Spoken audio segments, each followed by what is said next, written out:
రోజు దేశవ్యాప్త బంద్ సందర్భంగా వామపక్ష విద్యార్థి సంఘాలు యూఎస్ఎఫ్ఐ, పీడీఎస్యూ, ఏఐడిఎస్ఎఫ్ విద్యార్థి సంఘాల ఆధ్వర్యంలో జిల్లా వ్యాప్తంగా బంద్ నిర్వహించడం జరిగింది.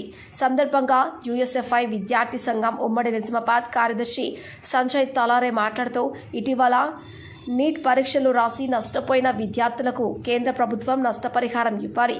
పీహెచ్డీ అడ్మిషన్ల కోసం ఇటీవల అందించిన తప్పనిసరిగా నెట్ స్కోర్స్ విధానాన్ని వెనక్కి తీసుకోవాలి. టీవీఎస్ఎస్ ముంబై, ఐఐటి ముంబై నుండి హైదరాబాద్ సెంట్రల్ యూనివర్సిటీ వరకు విద్యార్థి సంఘాల నేతలపై అక్రమ కేసులు, ఇబ్బందులు, యూనివర్సిటీలో స్వచ్ఛతా వక్రీకరణ, ప్రజాస్వామ్యానికి అణచివేత చర్యలు ఆపాలి, పాఠశాలలో మూసివేతను వెనక్కి తీసుకోవాలని ఈ సందర్భంగా వామపక్షాలు నిదర్శనంగా వారు డిమాండ్ చేస్తున్నారు.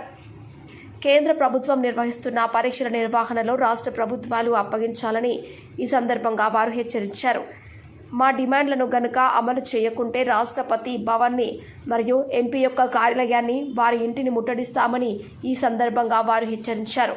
కార్యక్రమంలో యూఎస్ఎఫ్ఐ జిల్లా అధ్యక్షులు మంగేష్, పీడీఎస్యూ జిల్లా నాయకులు నందు,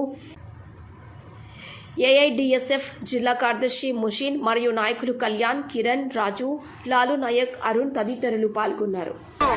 వామపక్ష విద్యార్థి సంఘాల ఆధ్వర్యంలో ఏదైతే యూఎస్ఎఫ్ఐ విద్యార్థి సంఘం, పీడీఎస్, ఏఐడిఎస్ విద్యార్థి సంఘాల ఆధ్వర్యంలో కలుపుకొని ఏదైతే దేశవ్యాప్త బంద్లో భాగంగా ఈ రోజు బోధన డివిజన్ కేంద్రంలోని, అదేవిధంగా జిల్లా కేంద్రంలో ఉన్నటువంటి విద్యా సంస్థలను, ప్రభుత్వ విద్యా సంస్థలను అన్నింటినీ కూడా బంద్ చేయడం జరిగింది. దీనికి ముఖ్య ఉద్దేశం ఏంటంటే ఎన్టీఏని వెంటనే రద్దు చేయాలి, అదేవిధంగా ముఖ్యంగా ప్రభుత్వ పాఠశాల మూసేదని వెనక్కి తీసుకోవాలని ఈ సందర్భంగా మేము తెలియజేస్తా ఉన్నాం.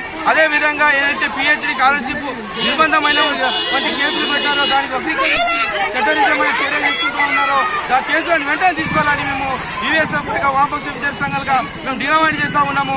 అదేవిధంగా ఏదైతే ఇప్పటికే ఫీజు రీయింబర్స్మెంట్ కానీ, స్కాలర్షిప్ కానీ బకాయిలు విడుదల చేయలేరో అది వెంటనే విడుదల చేయాలని యూఎస్ఎఫ్ఐగా వామపక్ష విద్యార్థి సంఘాలుగా మేము డిమాండ్ చేస్తా ఉన్నాము.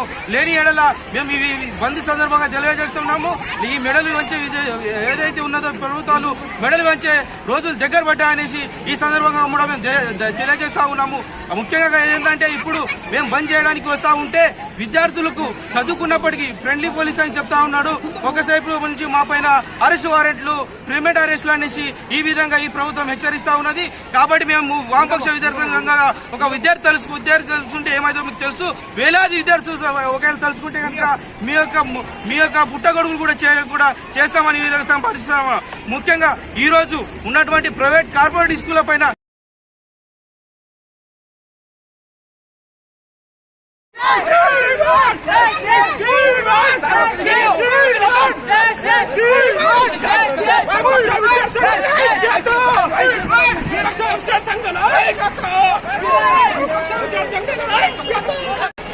బంద్ చేయడానికి వస్తే పోలీసు నిబంధనని పెట్టి వామపక్ష విద్యార్థి సంఘాలని ఈ విధంగా అరెస్ట్ చేయడం అనేది ఎంతవరకు న్యాయం అనేది సరికాదు. ఫ్రెండ్లీ పోలీస్ చెప్తా ఉంటారు.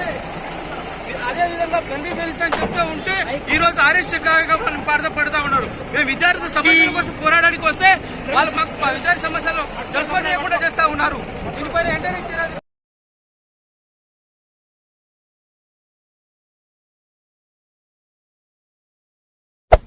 Hey there. Subscribe to my channel. And also press this bell icon.